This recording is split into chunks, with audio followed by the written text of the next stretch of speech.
இருந்தேனே, நான் தானே என் மேலே தானே உயிர் போச்சு. என் தோல் மேலே தானே. இவர் குளிப்பாட்டினார், நடந்து தான் போனார்.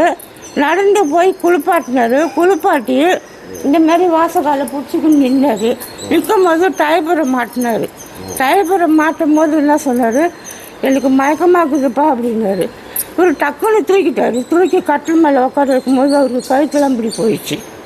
ஒரு உடனே என்னை கூப்பிட்டாரு. நான் ஓடினேன், மேலே ஓடினாக்கா அப்படியே நிலக்கல்ல நிற்கிறாரு.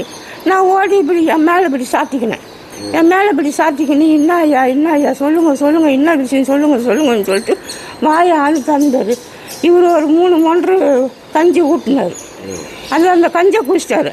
அப்புறம் இவர் கையில் இருக்கும்போது நான் இப்படியே மாறு மேலே சாத்திக்கின்னு இவர் கையில் இருக்கும்போது அந்த கஞ்சி எடுத்து நான் 3 வா ஊட்டினேன். 3 வா ஊற்றி 4வது வாய்க்கு நின்று போச்சு. அப்புறமா ஓடி வந்து நான் அம்மா கிட்ட சொன்னேன், அம்மா ஐயாவுக்கு என்னன்னு தெரியலம்மா, எனக்கு படப்படன்னு வருது ஓடாமா அப்படின்னு சொன்னால் அவங்களால நடக்க முடியாது. நான் சட்டுன்னு அவங்களால சொல்ல முடியாது, ஏன்னா அவங்களுக்கு ஒரு மாதிரி மழக்கம் வரும்.